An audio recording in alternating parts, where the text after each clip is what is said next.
41 divided by 2. 2 goes into 4 how many times? Look, 2 goes into 4 2 times. 2 times 2 4. Subtract 0. Bring down this one.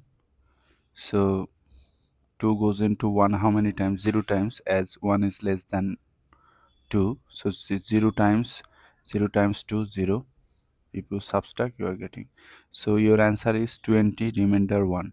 But if you want to write your answer in decimal, then take a decimal point. Now you are allowed to write any number of zeros. Bring down the first 0. 2 goes into 10 how many times? 5 times. But before this 0 there is a decimal must come here.